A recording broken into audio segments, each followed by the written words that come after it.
সামনে আগত এমন এক মুহূর্তে আমরা এই দ্বীনি মজলিস যেটা জান্নাতি বাগান, এখানে এসে কোরআনের কিছু আলোচনা শোনা করা, এর থেকে কিছু শিক্ষা নিয়ে যে জীবনটা পরিবর্তন করার জন্য আসতে পেরেছি। এজন্য রব্বে কারিমের দরবারে আরেকটু শুকরিয়া আদায় করে আলহামদুলিল্লাহ।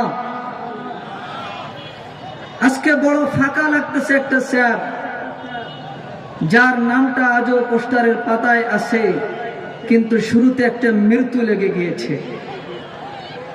যার দীর্ঘ 9-10 বছরের অক্লান্ত পরিশ্রম, যার ছায়াতলে আমাদের এই সমাজ কল্যাণ এতদূর এসেছে। সমাজ কল্যাণ আজকে এই সুন্দর একটা মজলিস আপনাদেরকে উপহার দিয়েছে। তিনি আজ আমাদের মাঝে নাই, রয়ে গিয়েছে তার নামটা ইতি হয়ে, চলে গিয়েছেন চির বিদায় নিয়ে দুনিয়া থেকে বীর মুক্তিযোদ্ধা আলহাজ আতিয়ার রহমান সাহেব। কিছুদিন আগে একসাথে ছিলাম, আমরা একসাথে চলাফেরা করছি, একসাথে খাইছি, কেউ বসে বসে চায়ের দোকানে আড্ডাও দিয়েছি। কিন্তু আজ তিনি আমাদের থেকে চলে গিয়েছেন। রব্বে কারিমকে বলতে চায়, আল্লাহ তুমি আজকের এই মজলিসকে উপেক্ষা করে তাকে জান্নাতের সুউচ্চ মাকাম দান করো। তার মৃত্যুটা কেমন ভাবে হয়েছে? উজু করে আসরের নামাজ এবং কোরআন প্রতিযোগিতার সভাপতিত্বের আসন গ্রহণ করার জন্য বের হয়েছিলেন। এটার জন্য জান্নাতে একটা মৃত্যু আল্লাহ তাআলা তাকে দান করেছে। এমন মৃত্যু দুনিয়ায় জীবিত থাকার থেকে আরো বেশি উত্তম। তো সভাপতি সাহেব আমাদের মাঝ থেকে চলে গিয়েছেন, তিনি এটা উপহার দিয়ে গিয়েছেন এই শিক্ষা, নজর সুয়ে দুনিয়া কদম সুয়ে মারকাজ কিধর যা রাহা হ্যায় কিয়া কর রাহা হ্যায়। যে দুনিয়ার মানুষ, তোমরা দুনিয়ার দিকে তাকাইতেছো, সামনের দিকে তাকাইতেছো, মনে করতেছো আমি ঢাকায় যাইতেছি, চিটাগাং যাইতেছি, মালয়েশিয়া যাইতেছি, সৌদি আরব যাইতেছি। বাস্তবিক পক্ষে তুমি যে তাকাইতেছো, তোমার কদম যার চলতেছে, একটা কদম তুমি বাড়াইলা, কবরের দিকে তোমার একটা কদম আগায় গেল। কিধর যা রাহা হ্যায় কিয়া কর রাহা হ্যায়, কোন দিকে যাইতেছি, আমরা কি করতেছি। এজন্য আল্লাহ তাআলা কালামে পাকের ভিতরে বলতেছেন, ইন্নাল্লাযীনা ক্বালু রাব্বুনাল্লাহ সুম্মা ইসতাকামু তাতানাজ্জালু আলাইহিমুল মালায়েকা। যে ব্যক্তি এই কথা বলবে, ক্বালু রাব্বুনাল্লাহ, আমাদের রব হচ্ছে আল্লাহ তাআলা, সুম্মা ইসতাকামু, আর এই কথার উপরে অটল থাকবে। এই কথার উপরে অটল থাকার মানে হচ্ছে কি, মুয়াজ্জিন যখন আজান দিতেছে, আল্লাহু আকবার আল্লাহু আকবার, আল্লাহ সব থেকে বড় আসমান জমিনের ভিতরে, আমি চায়ের দোকানে বসে বসে আড্ডা দিব, এটা বড়, ডাকে সাড়া দেওয়া হবে না, ইস্তেকামত থাকা হবে না এই কথার উপর যে আল্লাহ আমার রব। যদি এই কথার উপর আমি ইস্তেকামত থাকতে পারি, তাহলে যখন মুয়াজ্জিন আজান দিচ্ছে, সাথে সাথে আমি দোকানের চায়ের দোকানের আড্ডা বন্ধ করে আল্লাহ তাআলার ডাকে সাড়া দেওয়ার জন্য, হাইয়া আলাস সালাহ, তোমরা নামাজের জন্য আসো, নামাজের দিকে এগিয়ে যাব। আল্লাহ তাআলা বলে, যদি তোমরা এই কথার উপরে অটল থাকতে পারো, ঈমানের দাবির উপরে যদি সত্যবাদী হতে পারো, কোরআনের ভিতরে আল্লাহ তাআলা বলেন, ওয়ালাকাদ ফাতান্নাল্লাযীনা মিন ক্বাবলিহিম ফালা ইয়ালামান্নাল্লাহু আল্লাযীনা সাদাকু। হে নবী, আপনি তাদেরকে বলে দিন, আমি তাদের পরে আরো অনেক জাতিকে প্রেরণ করেছি। ফালা ইয়ালামান্নাল্লাহু আল্লাযীনা সাদাকু, তারা তাদের কাজের মাধ্যমে এই পরিচয় দিয়েছে, কেউ সত্যতা বহন করেছে যে আমি ঈমানদার, ঈমানের দাবিতে আমি সত্যবাদী। আরে বাপ, যদি আমি ঈমানের দাবিতে সত্যবাদী হতে পারি, তাহলে দুনিয়ার গুনাহ ছাড়তে হবে, আখিরাতকে মজবুত করতে হবে, নামাজকে পাবন্দি করতে হবে। আফসোস, ইশার নামাজ আদায় করতেছি, সামনের দোকানে কিছু মুসলমান ভাই তারা বসে বসে গল্প করতেছে, আড্ডা দিতেছে। আজকে যখন মোবাইল একটা মিস কল আসে, ঘুম ভেঙে যায়, ফোন রিসিভ করার জন্য মসজিদের মাইকে 4টা হরেন লাগাইয়া 5 ওয়াক্ত মুয়াজ্জিন ডাক দিতেছে, আল্লাহু আকবার, আল্লাহু আকবার, আল্লাহ সব থেকে বড়, আল্লাহ সব থেকে বড়। আর আমি বলতেছি, রব তোমার কথা শোনার মতো সময় আমার নাই, ভুলে গিয়েছি মৃত্যুর কথা। আল্লাযীনা ইত্তাখাযু দীনাহুম লাহওয়া ওয়া লাইবা ওয়া গাররাতহুমুল হায়াতুদ দুনিয়া। আল্লাহ তাআলা কোরআনের ভিতরে বলেন, এরা দুনিয়ার পিছনে পড়তে পড়তে এত বেশি পড়েছে। আল্লাযীনা ইত্তাখাযু দীনাহুম লাহওয়া ওয়া লাইবা, যারা তাদের ধর্মটাকে খেল তামাশা বানাই নিয়েছে। ওয়া গাররাতহুমুল হায়াতুদ দুনিয়া, আর ক্ষণস্থায়ী দুনিয়ার দুঃখায় পড়ে গিয়েছে। ওয়ামাল হায়াতুদ দুনিয়া ইল্লা মাতাউল গুরুর, দুনিয়া একটু ক্ষণস্থায়ী একটা জিনিস, আর কিছুই নাই। ওয়ামাল হায়াতুদ দুনিয়া ইল্লা লাহু ওয়া লাইব, দুনিয়া একটা খেল তামাশা। সূরা বাকারার ভিতরে আল্লাহ তাআলা বলতেছে, মাসালাম মা বাউদাতান ফামা ফাওকাহা, আসমান জমিন সব কিছুর মূল্য আমার কাছে একটা মাছের ডানার মতো। আজকে আমি দুনিয়ার পিছনে কিভাবে পড়ছি, আমার বাপ দুনিয়া কামাই করছে, সকাল থেকে সন্ধ্যা পর্যন্ত দুনিয়ার পিছনে ছুটে গেছে, সকালে ফজরের নামাজ না পড়ে পড়ে বের হয়ে গেছে দুনিয়া কামাই করার জন্য। কি নিয়ে গেছে কবরে? কি নিয়ে গিয়েছে কবরে? 3টা কাপড় ছাড়া কবরে আর কিছুই যায় নাই। এটাই তো দুনিয়া, এটাই তো জিন্দেগি। আর আমাদের এখন দুনিয়া আর জিন্দেগি হয়ে গেছে কি, খাও, সম্পদ কামাই করো, সুন্দর একটা বাড়ি করো, সুন্দর একটা বাড়ি করো, আর সুন্দর থাকার জায়গা করো। এটাই যদি জিন্দেগি হয়ে থাকে, এটাই যদি মূল উদ্দেশ্য হয়ে থাকে, বাপ আমার ভিতরে আপনার ভিতরে আর গরু ছাগলের ভিতরে পার্থক্য কি? একটা ছাগল সকালবেলায় ঘর থেকে বের হচ্ছে, একটা গরু সে তার গোয়াল থেকে বের হচ্ছে, সন্ধ্যা পর্যন্ত খাবার খাইতেছে, মাঝে মাঝে প্রস্রাব পায়খানা করতেছে, রাতে এসে ঘুমাইতেছে। এটাই যদি জিন্দেগি হয়ে থাকে, আমি বলি আমার ভিতরে আর গরু ছাগলের ভিতরে কোনো পার্থক্য নাই। দুনিয়া ভুলতে ভুলতে এমন ভুলে গিয়েছি, আল্লাহ তাআলা বলতেছে, আল্লাযীনা ইত্তাখাযু দীনাহুম লাহওয়া ওয়া লাইবা ওয়া গাররাতহুমুল হায়াতুদ দুনিয়া ফাল-ইয়াওমা নানসাহুম কামা নাসু লিকাআ ইয়াওমিহিম হাযা ওয়া মা কানু বিআয়াতিনা ইয়াজহাদুন। আল্লাহ তাআলা বলে, আজকে দুনিয়ায় যেমন ভাবে বান্দা তুই আমাকে ভুলে গেলি, আমি মাওলা হাসরের ভয়াবহ ময়দানে তোকে ভুলে যাব। রব যদি আমাকে আপনাকে ভুলে যায় হাসরের ময়দানে, কি আসবে কাজে? সম্পদ। ইবাসসারুনাহুম ইয়াওয়াদ্দুল মুজরিম, ইবাসসারুনাহুম ইয়াওয়াদ্দুল মুজরিম লাউ ইফতাদি মিন আযাবি ইয়াওমিইযিন বিবানিহি। জালেমরা সেদিন একজন আরেকজনের দিকে তাকাইবে, ওয়া সাহিবাতিহি ওয়া আখি ওয়া ফাসিলাতিহি আল্লাতী তুবি ওয়া মান ফিল আরদি জামিআন সুম্মা ইউনজিহি। বলবে, আল্লাহ আমার সমস্ত সন্তান দিয়ে দিলাম, সম্পদ দিয়ে দিলাম, বন্ধু বান্ধব সব দিয়ে দিলাম, এর বিনিময় হলেও আমাকে তুমি মুক্তি দাও, আমাকে জাহান্নাম থেকে মুক্তি দাও।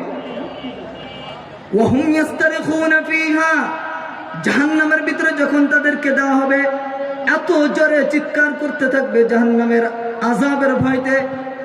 জাহান্নামে শুধু দেওয়া হবে না, ফাম্মা মান উতিয়া কিতাবাহু বিশিমালিহি ফায়াকুলু ইয়া লাইতানি লাম উতা কিতাবিয়া। হাসরের ময়দানে যখন জাহান্নামীদের আমলনামা বাম হাতে দেওয়া হবে, বাপজান হাত এভাবে পাতবো, আল্লাহ তাআলা আমলনামা দিবেন এটা না, আল্লাহ তাআলা বলবে জালিমের হাতটা ধর, বুকের খাসাটা ছিঁড়ে হাতটা পিছন দিকে বের করে যখন আমলনামা দিবে, জালেমরা গুনাহগাররা সেদিন বলতে থাকবে, আল্লাহ কি আমলনামা দিলা, কিছুই তো দেখতে পারি না। আল্লাহ তাআলা বলবে, ওই জালেমের গেটিটা ঘুরাইয়া পিছনের দিকে দিয়ে দে। فأما من أوتي كتابه بشماله فيقول يا ليتني لم أوت كتابيه ولم أدر ما حسابيه يا ليتها كانت القاضية ما أغنى عني ماليه। বলবে, আল্লাহ যদি আমলনামা না দেওয়া হতো, কেন দিলে আমলনামা? আজকে আমার সমস্ত সম্পদ শেষ হয়ে গেল। হালাকা আন্নি সুলতানিয়া, আমি মেম্বার ছিলাম, আমি সভাপতি ছিলাম, আমি সেক্রেটারি ছিলাম, আমার সমস্ত ক্ষমতা আজকে শেষ হয়ে গিয়েছে, কোনো কিছু কাজে আসতেছে। যে দুনিয়ার পিছনে ঘুরতেছি না, দুনিয়া কোনো কাজে আসবে না। সূরা আবাসা খুলে দেখেন, আল্লাহ তাআলা বলেন ইয়াউমা ইয়াফিরুল মারউ মিন আখিহি, যে ভাইয়ের জন্য আজকে আপনি নামাজ ছেড়ে দিচ্ছেন, ওই ভাই আপনার থেকে পলায়ন করবে। ওয়া উম্মিহি ওয়া আবি, মাতা পিতা সন্তান থেকে পলায়ন করবে। কোন মা সন্তান থেকে পলায়ন করবে জানেন? যেই মা আমাকে আপনাকে 10 মাস 10 দিন গর্ভে ধারণ করেছে। 10টা মিনিট হাতে একটা ইট রাখতে কি পরিমাণ কষ্ট হয়, আর যে মা 10 মাস 10 দিন আমাকে আপনাকে গর্ভে ধারণ করেছে। আজকে স্বাভাবিক মা যখন অসুস্থ হয়ে যায়, আমরা মার খেদমত করতে চাই না, সিঁড়ি ঘরের নিচে মাকে রাখি, গোয়ালঘরের কোনায় মাকে রাখি। আরে মা 10 মাস 10 দিন আপনাকে গর্ভে রেখেছে, গর্ভে, নিজের পেটের ভিতরে।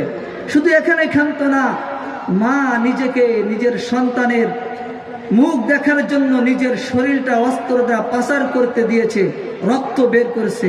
শীতের রজনীতে মা কোনোদিন ঘুমায় নাই, ভিজা পোশাকের উপরে ঘুমাইছে, সন্তানকে বুকের উপরে নিছে। আজ আমরা শীতের দিন স্ত্রীকে নতুন নতুন শীতের কাপড় কিনে দিই, সন্তানদেরকে কিনা দিই, কিন্তু মাকে কিনে দিই না।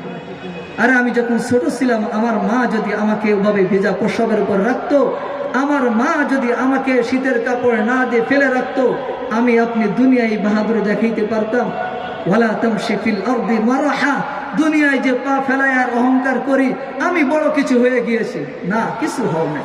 ইদা জা আজালুহুম লা ইস্তাখিরুনা সাআতান ওয়ালা ইস্তাকদিমুন। কোরআন থেকে সব কিছু দলিল দিয়ে দিয়ে বলতেছি। ইদা জা আজালুহুম, যে মনে করতেছো আমি সম্পদ অর্জন করতেছি, কোনোদিন মারা যাব না, আমি জুলুম করে ক্ষমতা টিকায় রাখবো। শুনে রাখো, ফিরআউন, নমরুদ, কারুন কেউ দুনিয়ার ভিতরে ক্ষমতা টিকায় রাখতে পারে নাই। ফিরআউন বলেছিল আনা রব্বুকুমুল আ'লা, আমি সব থেকে বড় রব। আল্লাহ নীল দরিয়াকে ডুবাই মেরেছিল। নমরুদ বলেছিল আমি বড় খোদা। আল্লাহ তাআলাকে মারার জন্য আল্লাহ তাআলার পিছনে যুদ্ধ লিপ্ত হয়েছিল আল্লাহর বিরুদ্ধে। আল্লাহ তাআলা ন্যাংরা মাছির মাধ্যমে নমরুদকে মেরেছে। আজও যারা চিন্তা করতেছে ইসলামকে নিভাই দিবে, ফিরআউন যেভাবে চেয়েছিল মুসাকে দুনিয়া আসতে দিবে না, মুসাকে মেরে জন্ম নিয়ন্ত্রণ করে ইসলামকে নিভাই দিবে, আজও যারা মনে করতেছে, যারা কোরআনের কথা বলে তাদেরকে জেলখানায় আবদ্ধ করে ইসলামের বাতি নিভাই দিবে, মনে করেছে এটা কখনোই তোমাদের বাস্তবায়ন হবে না। তোমাদের ইচ্ছা, বেজের বারুদে যেমন টাচ লাগলে আগুন জ্বলতে থাকে, ইসলাম মুসলমানদের ঈমানে আঘাত করলে ইসলামের আলো ভাবে জ্বলতে থাকে। হযরত বিলাল হাবশী রাদিয়াল্লাহু তাআলা আনহুকে উমাইয়া আক্রমণ করে করে শরীরটা খুলে মরুভূমির ভিতরে এভাবে উত্তপ্ত বাড়ির ভিতরে উলঙ্গ অবস্থায় ছেড়ে দিয়েছিল। মদিনার মানুষকে, যুবকদেরকে লেলিয়ে দিয়েছিল বিলালের পিছনে। বিলালের এই রক্তের মাধ্যমে ইসলাম নিভে যায় নাই। সেদিন তারা চিন্তা করেছিল মুহাম্মদ আরবি সাল্লাল্লাহু আলাইহি ওয়াসাল্লামকে হত্যা করবে, হযরত ওমরকে পাঠিয়েছিল। হযরত ওমর ইসলাম গ্রহণ করেছে, ইসলাম নিভে যায় নাই। উহুদের ময়দানে পয়গম্বর আরবি সাল্লাল্লাহু আলাইহি ওয়াসাল্লামের দাঁত ভেঙে চিন্তা করেছিল ইসলামের বাতি এখানেই শেষ করে দিব। রাসূল আরবি সাল্লাল্লাহু আলাইহি ওয়াসাল্লাম আম্মাজান আয়েশার ঘরে শোয়া, আম্মাজান আয়েশা পিছে হাত বোলায় আর বলে ইয়া রাসূলুল্লাহ, চালনির মতো আপনার পিঠটা ঝাঁঝরা হয়ে গেছে কেন? আপনার কি কোনোদিন পক্স হয়েছিল, বসন্ত রোগ হয়েছিল? রাসূল বলে আমার গায়ে মশামাছি পড়াও হারাম, কিভাবে আমার গায়ে দুর্গন্ধময় পক্স হবে, বসন্ত হবে? এগুলো কিসের দাগ? ইসলামের জন্য, দ্বীনের জন্য তায়েফে গিয়েছিলাম, তায়েফের যুবকরা আমার পিঠে পাথর মেরে মেরে এই ক্ষত বিক্ষত করে দিয়েছে, তবুও তারা ইসলামের আলোকে নিভাই দিতে পারে নাই। সুতরাং আজও যারা তোমরা ব্যর্থ চেষ্টায় লিপ্ত হয়ে আছো, শুনে রাখো পরিষ্কার ভাতা, তোমরা ইসলামের আলো নিভাই দিতে চাবে, আর সমাজ কল্যাণের মতো এই মজলিস দ্বারা ইসলাম আরো জ্বলে উঠবে। আমি দেখেছি ইসলামী সমাজ কল্যাণের মুরব্বীরা তো তাদের জীবন দিয়ে পরিচালনা করতেছে। আমি যুব সমাজের দিকে লক্ষ্য করেছি, আমি তাদের সাথে চলি। যুবকরা যে পরিমাণ সময় ব্যয় করে তাদের এই বয়সে, যারা গুনাহের ভিতরে লিপ্ত থাকার কথা, আজ যুবকরা নামাজ ছেড়ে দিয়েছে, সিজদা ছেড়ে দিয়েছে, নিজেদেরকে ভুলে গিয়েছে। ভুলে গিয়েছে তারা মুসলমান। এমন এক কঠিন মুহূর্তে যখন গুনাহের প্রতিযোগিতা শুরু হয়ে গিয়েছে, যুবকরা, এই ইসলামী যুব সমাজ, সমাজ কল্যাণের যুব সমাজরা তারা তাদের সমস্ত সময় ব্যয় করে অক্লান্ত পরিশ্রমের মাধ্যমে বড়দের সাথে কাঁধে কাঁধ মিলাইয়া আপনাদের সামনে সুন্দর এই মজলিস কায়েম করে দিয়েছে। এজন্য আমি যুব সমাজের প্রতি আমার দিল থেকে আন্তরিক শুভেচ্ছা জানাই এবং তাদের এই চেষ্টাকে আল্লাহ তাআলা যেন কবুল করে নেয়, হিদায়াতের জরিয়া বানায় দেয়। আয়াতে কারিমা বলেছিলাম, ইন্নাল্লাযীনা ক্বালু রাব্বুনাল্লাহ সুম্মা ইসতাকামু তাতানাজ্জালু আলাইহিমুল মালায়েকা। এই কথার পরে যদি কেউ অটল থাকে, নামাজ পড়ে 5 ওয়াক্ত, রাতে শুয়ে শুয়ে যেন ঘুমায় ঘুমায় ফজরটা কামাই না করে। আরে বান্দা, রাতে তুমি 10টা থেকে 7টা পর্যন্ত ঘুমায় যাও, সকালে ফজরের নামাজটাও পড়ো না, জমিন ডেকে ডেকে বলে মাবুদ গো, তুমি আমাকে একটু অনুমতি দাও না, কওমে লূতের মতো একটা পাল্টি দিয়ে এদেরকে ধ্বংস করে দিই। আল্লাহ ডেকে ডেকে বলে, আরে জমিন তুই কাকে ধ্বংস করতে বলিস? আমি মাওলা তো আমার নিজ হাত দ্বারা আমার বান্দার সুন্দর নাক দিয়েছি, সুন্দর চেহারা দিয়েছি, সুন্দর দুটো ঠোঁট দিয়েছি, সুন্দর দুটো কান দিয়েছি। ও পর্দার আড়ালের মা বোনেরা, আজকে যে সৌন্দর্য নিয়ে তোমরা বড়ায় দেখো, বেহায়াপনা শুরু করেছো, রাস্তায় সৌন্দর্য বিলীন করে বেড়াও। শুনে রাখো, 30 বছর বয়স যখন তোমার হয়ে যাবে, তোমার সৌন্দর্য সেদিন চলে যাবে, তোমার অহংকার সেদিন নষ্ট হয়ে যাবে, সেদিন তুমি আর রবে না। যখন তুমি ইন্তেকাল করবে, 8 ঘন্টা পরে তোমার শরীরের বস্তুগুলো হাড্ডি থেকে আলাদা হতে থাকবে। 72 ঘন্টার ভিতরে তোমার শরীরের ভিতরে পোকামাকড় চলে আসবে। তুমি যখন মরে যাবে, কেউ আর বলবে না অমুক সাহেব ইন্তেকাল করেছে, কেউ বলবে না অমুক সাহেব অমুক সাহেব, সকলে বলবে লাশটা বাইরে রাখো, লাশটা সামনে নিয়ে যাও। এটাই তো জিন্দেগি, এটাই তো দুনিয়া। ওয়ামাল হায়াতুদ দুনিয়া ইল্লা মাতাউল গুরুর। আরে দুনিয়া তো একটা খেল তামাশা। এজন্য বান্দা, তুমি দুনিয়ার খেল তামাশা ছেড়ে দিয়ে রাত যখন গভীর হয়ে যায়, দুনিয়ার মানুষ যখন ঘুমায় যায়, তুমি আল্লাহ তাআলার রহমত থেকে নৈরাশ হয় না। রব ডেকে ডেকে বলে, ইয়া ইবাদিয়াল্লাযীনা আসরাফু আলা আনফুসিহিম লা তাকনাতু মির রাহমাতিল্লাহ। আরে বান্দা, তুই গুনাহ করতে করতে পাহাড় সমপরিমাণ গুনাহ করে ফেলেছিস। দুনিয়ার যেখানে তাকাইস তুই গুনার গুনাহ দেখিস। রাত যখন গভীর হয়ে যায়, তাতাজাফা জুনুবুহুম আনিল মাদাজি'i ইয়াদউনা রাব্বাহুম খাওফান ওয়া তামাআ ওয়া মিম্মা রাযাকনাহুম ইউনফিকুন। রাত যখন গভীর হয়ে যায়, দুনিয়ার যখন মাখলুক যখন ঘুমায় যায়, তুই আস্তে আস্তে ওঠ, বিছনা থেকে ওঠ, উঠে আমার কাছে ডাক, বল রব আমি গুনাহ করে ফেলেছি, জিন্দেগিতে কত গুনাহ করেছি, মাওলা তুমি আমার গুনাহগুলোকে মাফ করে দাও। আল্লাহ তাআলা কোরআনের ভিতরে বলেন, ইয়া আইয়ুহাল্লাযীনা আমানু তুবু ইলাল্লাহি তাওবাতান নাসুহা। বান্দা, তুই গুনাহ করেছিস, গুনাহ করতে করতে তুই নিজেকে ভুলে গিয়েছিস তুই যে মুসলমান, তুই যে ইমানদার, এটা ভুলে গিয়েছিস। তোর নামাজ ভালো লাগে না, রোজা ভালো লাগে না, সত্য কথা বলতে ভালো লাগে না, মিথ্যা তোর জবানে যখন চলে আসছে, জবান, যে জবান দ্বারা নামাজের ভিতরে বলতেছি আলহামদুলিল্লাহি রাব্বিল আলামিন, সকল প্রশংসা আল্লাহ তাআলার জন্য, রুকুতে যে বলতেছে সুবহানা রাব্বিয়াল আযীম, আল্লাহ তুমি মহা পবিত্র, সে জবান দ্বারা কিভাবে বসে বসে এখনো বিড়িটা টানে। মা গররাকা বিরাব্বিকাল কারীম আল্লাযী খলাকাকা ফাসাওয়াকা ফাআদালাক। কিসে পাইবা? আলাম ইয়ানি লিল্লাযীনা আমানু আন তাখশা কুলুবুহুম লিযিকরিল্লাহ। আল্লাহ তাআলা বলতেছে, বান্দা তোর দাড়িটা পাকাই দিছি, চুলটা পাকাই দিছি, দাঁতটা নড়া শুরু হয়ে গেছে, এখনো কি তোর মৃত্যুর স্মরণ হয় না? এখনো কি কবরের স্মরণ হয় না? এখনো কিভাবে তুই চার দোকানে বসে বসে বিড়ি টানিস? তোর দাড়িটা চামড়াটা টেনে টেনে এখনো কিভাবে এই দাড়িটা শাসিস? ওয়ালাকাদ খালাকনাকুম সুম্মা সাওয়ারনাকুম সুম্মা কুলনা লিল মালাইকাতি ইসজুদু। আল্লাহ তাআলা বলতেছে, আমি সৃষ্টি করেছি, সুন্দর অবয়ব দান করেছি, এরপরেও কেন আমরা আমাদের সৃষ্টির ভিতরে পরিবর্তন নিয়ে আসি? লাকাদ খালাকনাল ইনসান ফি আহসানি তাকবীম। ও যুবক ভাইরা, তোমাদের পায়ে পড়ে বলতে চাই, রাসূলের সুন্নাতে এখনো যারা খুর লাগাইতেছো, এই মজলিস থেকে তওবা করে নাও। মৃত্যুর আগ পর্যন্ত আর কখনো এই সুন্নাতের ভিতরে খুর লাগাইবা না। যদি আমি এই কথা বলতে পারি, আল্লাহ আমার রব, এই কথার উপর যদি অটল থাকতে পারি, আল্লাহ তাআলা বলে তাতানাজ্জালু আলাইহিমুল মালাইকা, আমি দুনিয়ায় ধারাবাহিকভাবে তোর সাহায্যের জন্য ফেরেশতা প্রেরণ করব।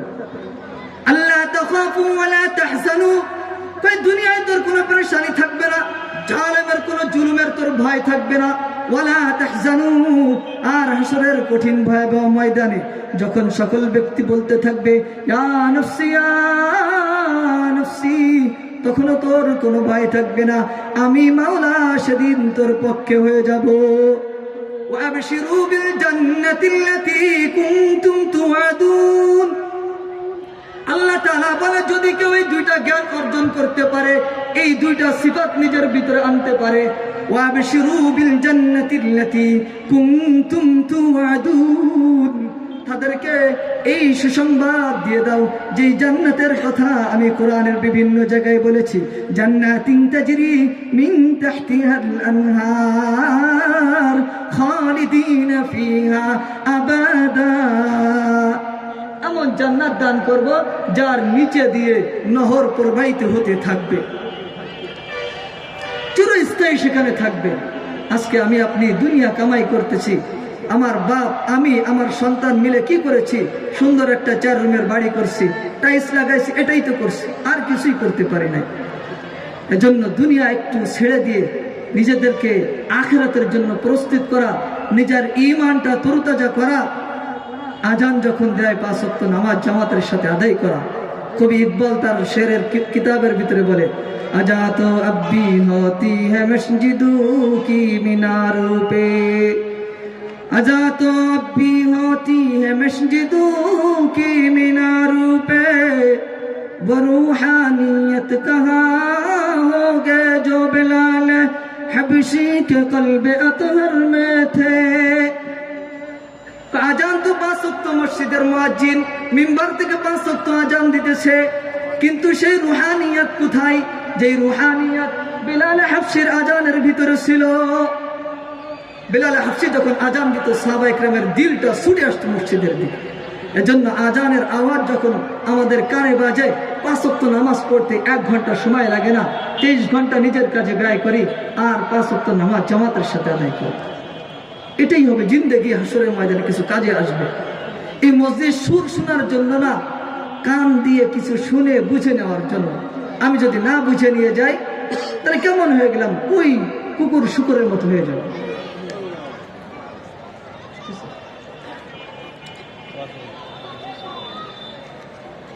হাসরের ময়দানে কোনো ভয় থাকবে না। হাসরের ময়দানটা কেমন হবে? বিলাল হাবশির ঘটনা বলতেছিলাম। বিলাল হাবশি রাদিয়াল্লাহু তাআলা আনহুকে এত অত্যাচার করা হয়েছে, তারপরও ইসলাম থেকে বিলাল হাবশি রাদিয়াল্লাহু তাআলা আনহু 1 বিন্দু মাত্র নড়ে নাই। হাসরের ময়দান হয়ে যাবে, পয়গম্বর আরবি সাল্লাল্লাহু আলাইহি ওয়াসাল্লামকে সর্বপ্রথম উঠানো হবে। রাসূল উঠে কি বলবেন জানেন? আপনার তো রাসূলের সুন্নাতগুলো ছেড়ে দেন। কিছু সাপ্তাহিক মুসাল্লি আছে, জুমার নামাজের সালাম ইমাম সাহেব একদিকে ফিরাইছে, পিছন দিকে দেখে মুসাল্লিরা নাই, সুন্নাতগুলো ছেড়ে দিয়েছে, দাড়িগুলো কেটে কেটে রাসূলের সুন্নাতটা শহীদ করে দিয়েছে। কই হাসরের ময়দানে পয়গম্বর আরবি সাল্লাল্লাহু আলাইহি ওয়াসাল্লামকে উঠানোর পরে বলবে, জিবরাইল আমাকে কত পরে উঠাইলা, আমার উম্মত কি সব জাহান্নামে চলে গেল? জিবরাইল আমিন বলে, ইয়া রাসূলুল্লাহ, আপনি সর্বপ্রথম ব্যক্তি যিনি হাসরের ময়দানে উঠেছে। আল্লাহ রাসূল সাল্লাল্লাহু আলাইহি ওয়াসাল্লামকে জিবরাইল আমিন বলবে, ইয়া রাসূলুল্লাহ, আপনি এখানে আসন গ্রহণ করুন, বসুন, মাকামে মাহমুদ, ওয়াবআথু মাকামান মাহমুদান আল্লাযী ওয়া'আদতা। আপনি মাকাম। রাসূল বলবে, আমি আজকে এখানে বসবো না। রাসূল হাত দিয়ে দাঁড়ায় থাকবে।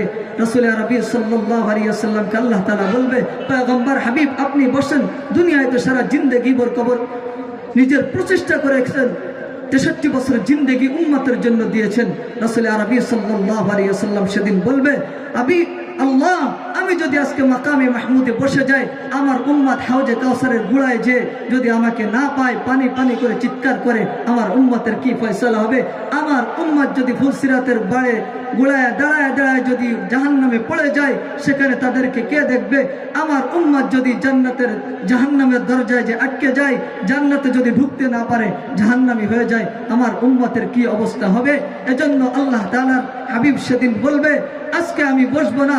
একবার রাসূল হাউজে কাউসারে গুড়ায় যাবেন, একবার মাকামে মাহমুদের গুড়ায় আসবেন, একবার আরশে মুআল্লার নিচে সিজদায় পড়ে যে উম্মতের জন্য কাঁদবেন, ইয়া উম্মতি উম্মতি বলে। আর একবার রাসূল আরবি সাল্লাল্লাহু আলাইহি ওয়াসাল্লাম ফুলসিরাতের পারে যাবেন। রাসূল হাসরের ময়দানে উম্মতের জন্য এই ফিকির করবেন। এজন্য বাপ, একটু জিন্দেগিটা রাত্রে শুয়ে শুয়ে একটু পরিবর্তন করে মুড়টা ঘুরাই নিয়ে আসি। যে আল্লাহ আজকে থেকে আমরা ওয়াদাবদ্ধ হলাম, রাসূলের সুন্নাতের খিলাফ চলবো না, ইসলামী শরীয়তের খিলাফ চলবো না, 5 ওয়াক্ত নামাজ জামাতের সাথে আদায় করব। যে কথাগুলো বললাম এই কথার সহি কথার উপরে আল্লাহ তাআলা আমাকে এবং আপনাদের সকলকে আমল করার তৌফিক দান করুন। আর আমি আপনাদের সন্তান, আমার কথায় যদি ব্যক্তিগতভাবে কেউ কষ্ট পেয়ে থাকেন, আপনারা তো আমার বাপ, মাফ করে দিবেন। ওয়া আখিরু দাওয়ানা আলহামদুলিল্লাহি রাব্বিল আলামিন।